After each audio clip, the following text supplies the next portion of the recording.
Salom azizlarim. Bemorimiz bilan bugungi holat bilan ham tanishamiz. Demak, bular 5 kun oldin operatsiya o'tkazdi bizda. Operatsiya har doimgidek laparoskopiya usulida qorin kesilmagan.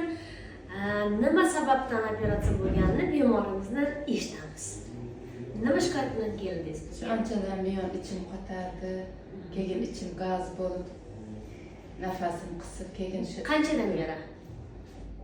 ichim anchadan Yillar davomida keyin bir nima yesam kindikim ostida og'riq bo'lardi. Dam bo'lib, gaz bo'lib, ishlardi, dam bo'lib.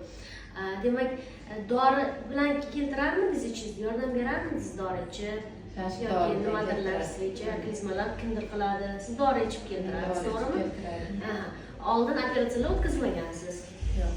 Xo'p. Davolanib ko'rdingizmi keyin? Davolanish bo'yicha Dorilar, gastroenterolog, har xil vrachlarga borib ko'rgansiz? yerda qilib davolanib ko'rdim. Natija bo'lmagan. Demak, bunaqa holatda ich qotishda albatta birinchi o'rinda bemor sразу operatsiyaga, конечно, borilmaydi.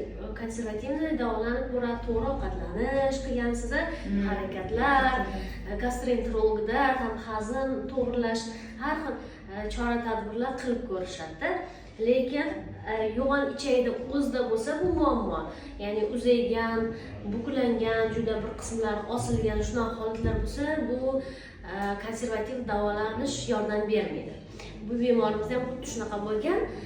Irrigografiya tekshiruvida, kolonoskopiya tekshiruvida ichaklar juda uzunligi, juda buklangan, qo'shimcha ortiqcha petlalar borligi aniqlangan. Shuning uchun u qilayotgan ishlaringiz, dori-darmonlar hammasi vaqtinchalik bo'ladi. Operatsiya demak o'tkazishdi.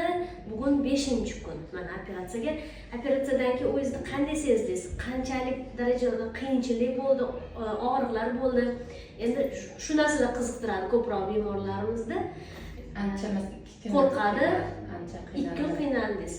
2 kun og'riq bo'ldi, holsiz, behol. Hozir ancha yaxshi, xuddi oldingidek. Уже yeb, ichib yuribsiz bemalol. Ichingiz mustaqil kelyapti, O'zi kelyapti. Demak, 5 kun oldin operatsiya. Bugun 5-kun. Siz ham operatsiyaga kelayotganingizni rosa qo'rqdingizmi? Ha, juda qo'rqdim. Qanday keyin shu narsaga qaror qildingiz?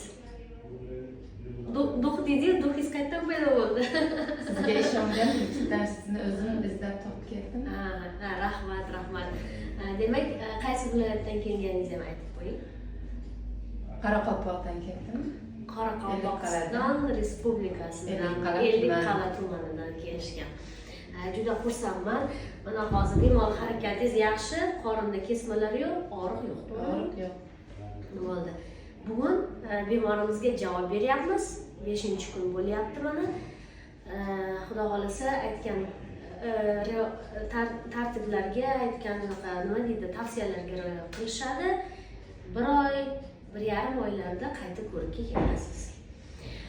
Azizlarim, demak, mana ko'rib turibsiz, laparoskopiya usulida o'tkaziladigan operatsiyalar sizlar o'ylagan darajada qiyin emas, qo'rqinchli emas. Mana bularda uzoq vaqt o'tgani yo'q.